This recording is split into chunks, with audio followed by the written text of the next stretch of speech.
이렇게 비대칭이 있더라도 광대나 사각턱의 발달이 작은 경우에는 전후 변화상 효과가 좀 제한적일 수밖에 없습니다.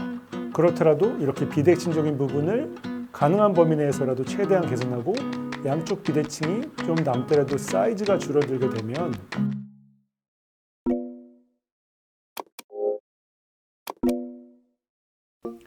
네, 안녕하세요. 리엔장 성형외과에서 안면 윤곽을 맡고 있는 최상록 원장입니다.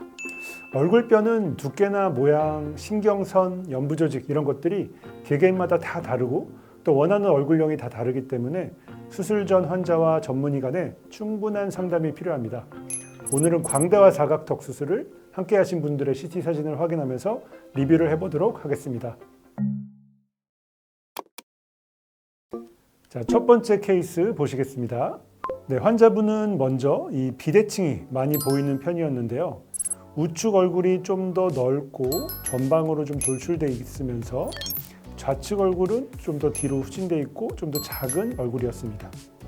턱은 좌측으로 약간 틀어져 있으면서 왼쪽, 우측이 전반적으로 넓은 편이었습니다. CT상으로 뼈의 모습도 외관상의 모습과 동일하게 보였습니다만 생각보다 광대뼈는 좀 얇은 편이었습니다. 사각턱의 이 앵글 발달도 좀 작은 편이었고요. 보통 이 비대칭이 심할 때 광대나 사각턱의 발달이 커서 생기는 문제이면 광대와 사각턱의 비대칭적인 부분을 잘 개선해서 좋은 변화를 이뤄낼 수 있지만 이렇게 비대칭이 있더라도 광대나 사각턱의 발달이 작은 경우에는 전후 변화상 효과가 좀 제한적일 수밖에 없습니다.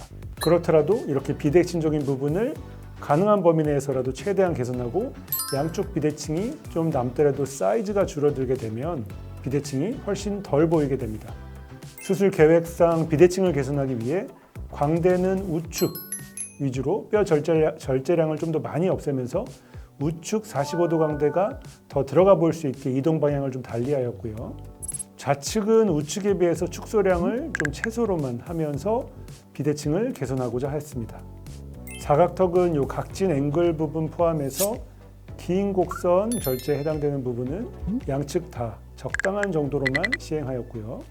특별히 이 피질 제거 부분, 정면에서 보이는 이 넓어 보이는 이 바깥 피질 제거 부분을 없애는 데 있어서 양측의 차이를 두었습니다.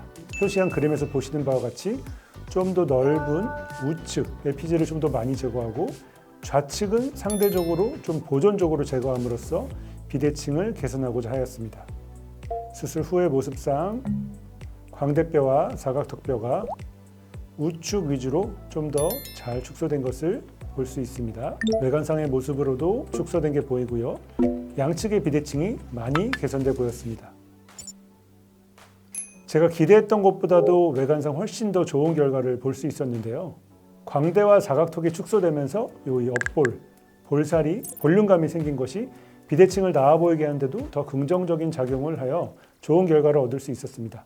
이 사진은 이제 한두 달째 정도의 모습으로 시간이 지나면서 이 볼살 부위는 좀 더 빠지게 되는데요. 필요한 경우 지방 이식을 통해서 비대칭을 좀 더 개선할 수 있습니다.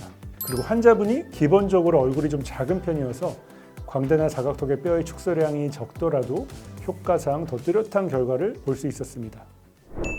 네, 이렇게 좀 비대칭이 좀 있으신 분들이 이제 안면 윤곽에 대해서 고민하실 경우들이 많이 있는데요. 우리가 축소할 수 없는 부분, 수술할 수 없는 부분들의 비대칭도 많이 있습니다. 우리가 이제 눈뼈라든지 머리뼈 이런 부분은 우리가 건드릴 수 없는 부분이긴 하지만 광대나 사각턱으로 인해서 그런 비대칭이 좀 더 부각돼 보이는 경우가 많은데요.